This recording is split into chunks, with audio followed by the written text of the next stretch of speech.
My journey on this starts. I'm a professor of psychology, a clinical and theoretical psychologist, and I start in the normal modern institution that's of psychology in the mid 1990s, and I'm learning science. I'm also getting exposed to the postmodern frame of reference of, wait a minute, there's science, but then there's hegemony and control and dominance and oppression and marginalization, and all that was salient to me during that time.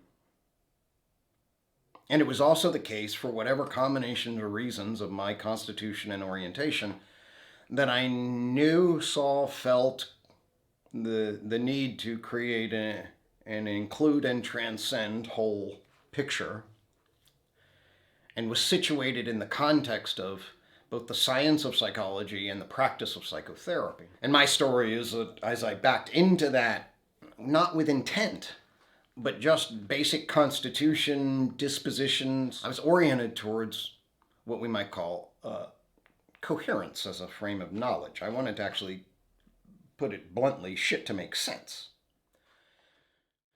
And it turns out that actually doesn't. Just doesn't.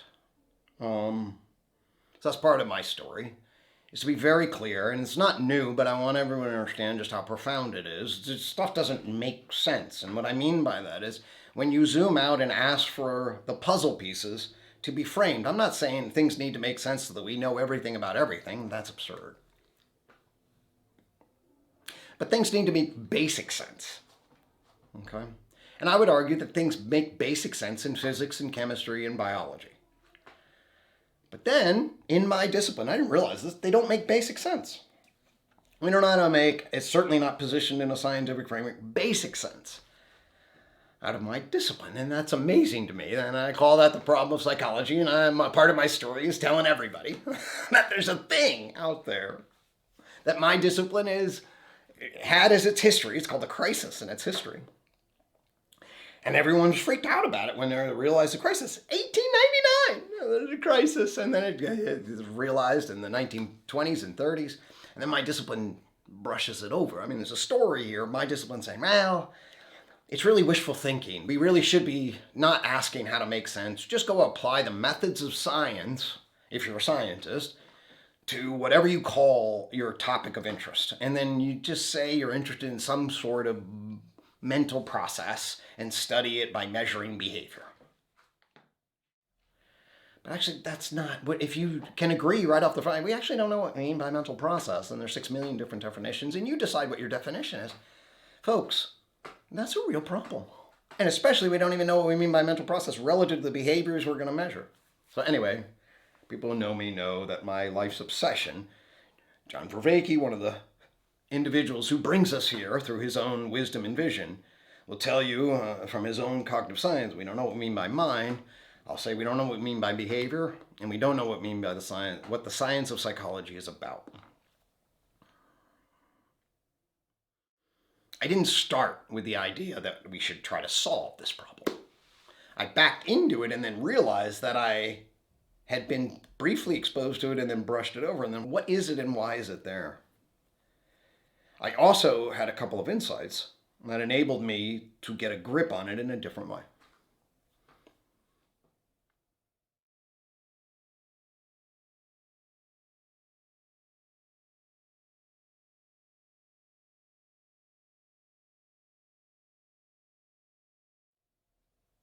And when you get a grip on it in a different way, what emerges ultimately is a fundamentally different grammar. So what the Enlightenment gave us, really, and I call it the Enlightenment gap, they gave us a set of knowledge that actually physics emerges as a pretty damn good way to get knowledge of material objects in the world. Okay, so Galileo into Newton gave us, for 200 years, gives us a material mechanical model that actually you measure how shit behaves when you drop it. And there's a mathematical force times acceleration, force equals mass times acceleration relation, and there are these laws of behavior or laws of action or whatever. And that grips us. And then, of course, there's in physics, the 20th century revolution, both in quantum mechanics and general relativity, and we get modern physics. But the fact of the matter is that we have a science for energy, matter, across space-time behavior of energy, matter, and space-time scales, that's pretty good. It's got problems. And on top of that, we have biology, which then is, okay, the life world somehow gets kick-started to evolve and then evolves as a tree of life into the various kingdoms. And we'll be discovering probably recently another whole kingdom, or potential kingdom, is on the horizon. But anyway, we have a basic framework for that. And then all of a sudden we're here as humans experiencing. I'm not a zombie. You don't know that, but I'll tell you that, and you can trust me. I have this experience of being in the world. And doing a science of my particular experience of being in the world is actually really tricky. Part of my story is that I backed into a way of thinking about that. And ultimately what that is that I figured out a way first to carve out us as cultured persons from minded primates. Okay? I use those words in a somewhat weird way, but I'll just say them again. I realized what it was that took us from minded primates and turned us into cultured persons. What do you mean by that? I'm talking to you and justifying what it is that I'm doing. And justification through human language. Other animals have particular kinds of language, but they don't have this human language thing, which, forgive me if I don't define, but it's a network of propositions, we'll just call it that are linked together in systems of justification.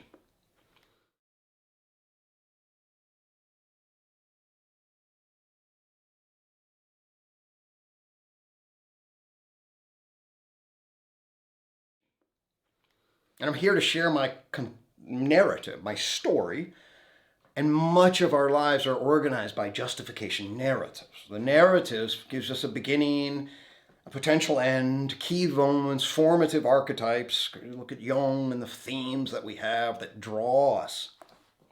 And I got drawn into this very interesting story where all of a sudden I'm like, oh my gosh, I've twisted and shaped a perspective on the institution of psychology. It says, oh my God, they went the wrong way.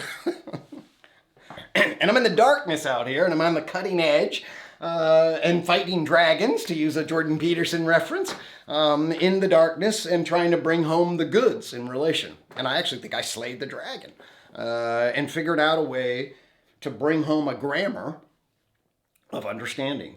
And that grammar of understanding takes what the Enlightenment did in terms of saying, hey, we got matter, and the Enlightenment gap is what, if you forgive my French, do you get mind back into matter? Okay? How do we do that ontologically? What do we mean by mind? And how do we do it epistemologically? And what is the ontological and epistemological relationship between mind and matter? And that's what we're confused about, folks. And everyone out there should be like, yeah, we're confused about that. I mean, we are. That's not a debate. People propose different things, but we have no shared collective frame of understanding, epistemologically and ontologically, the right relationship between matter and mind. Mind-body problem. And yet, here we are. Here we are. Developing a digital global technological society that is amazingly beautiful and horribly tragic simultaneously. Okay? In the sense that we were, 400 years ago, we're basically living in mud huts. Okay? And now, over the Industrial Revolution, I can fly here and we can zoom to each other, and we're on the cusp of an entirely new dimension of existence. Okay? The digital globalization process, where we're developing a novel communication information network that we've never seen before, and all of us should be both excited and scared. Sitting on a planet, okay, that is getting exhausted, as far as I can tell. That is heating up and engaged in a biodepletion, extinction, whereby we're basically turning it into human technology, the Anthropocene.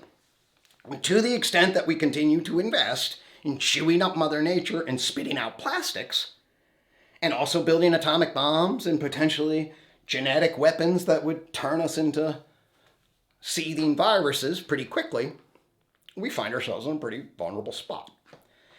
Add to that the fact that we sit on a knowledge crisis, what John beautifully identifies as the meaning crisis, where we don't know what is true and good collectively. Look at the Enlightenment. Science grows, and it can't put mind into the picture, ontologically and epistemologically. And I'm a clinical psychologist. Okay? I get into this because I like talking to people about their problems, and I wonder about human suffering. and I'm somebody that wants to know human suffering, and I want to honor the real suffering that's there, what I might call first order suffering, because believe me, you're going to get injured and die. And when you get injured and die, that should hurt. And when your loved ones die, that hurts. And suffering at the first order level makes sense. But then there's neurotic suffering, okay? And indeed, we put it in Buddhist language, you get pain times resistance that then leads to sort of unnecessary, unhelpful suffering. And part of my story is the fact that we're seeing a kind of neurotic suffering pervade the planet in what can be called the mental health crisis, and in ways just painfully tragic.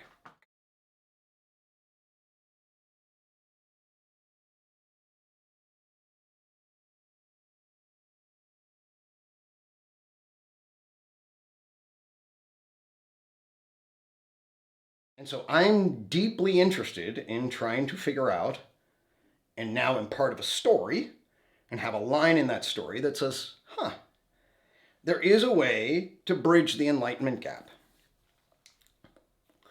It's not mind versus matter. That's the wrong grammar. It's energy, matter, life, mind, culture. Okay? In fact, it's energy information. That's the shit at the Big Bang and quantum fields. And that have this thing called coherence, and then they quote unquote decohere into classical material objects that Newton studied. That's the matter dimension. Then we can trail our growing complexification into life. Well, we get this biochemistry, molecular biology, and then cells. First prokaryotic cells, and then a miracle happens. Really, but there's a joining, and you get what's called eukaryotic cells, and they give rise to plants and fungi. They also give rise to animals with the Cambrian explosion, and that gives rise to another explosion.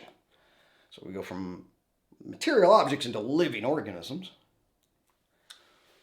And then from living organisms, we get these sensory motor looping structures. That's the story of what I call minded animals. And one of the big stories that I have to tell you is Rene Descartes is wrong about the mind being, I think, therefore I am. The insects that crawl on your shoulder are minded. They have sensory motor loops. They're complex active bodies. We've misplaced mind in the world.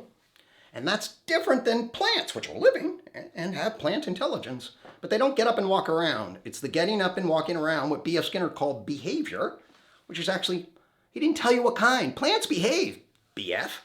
Okay? They behave. It's minded animal. The kind of behavior B.F. Skinner's interested in, the behaviorists interested in, are minded. The kind of behavior that cognitive 4E cognitive science says when it's embodied and embedded and enacted, means it's just not in the damn nervous system, it's in the whole complex adaptive system. It's minded. So my frame, unified theory of knowledge, says, hey, it's minded animals. And then finally, cultured persons. The grammar we should have been taught isn't, oh, there's the material, physical world, and then there's your mental world, and then consciousness over here and matter over here. It's just wrong. We should have been taught there is energy information. Okay? There are material objects. There are living organisms. There are minded animals. And there are cultured persons. Okay? Energy, matter, life, mind, culture.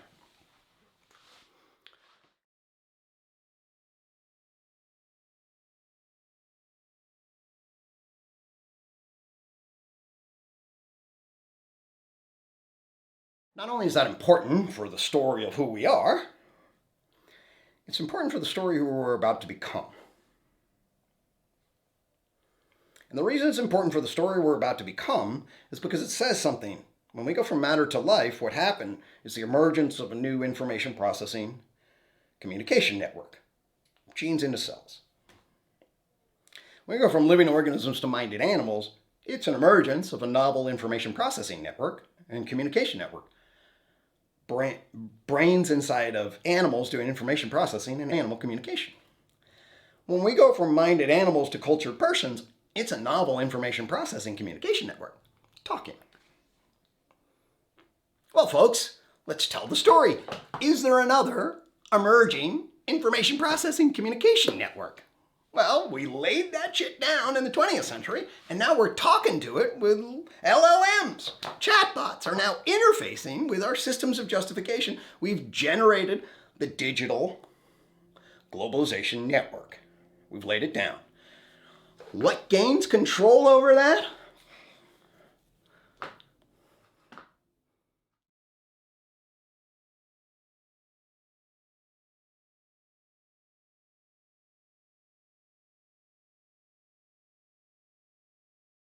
Say it again. What gains control over that? How that manifests in terms of a controlled, complex, adaptive system is the great question of the 21st century as I'm concerned. Okay?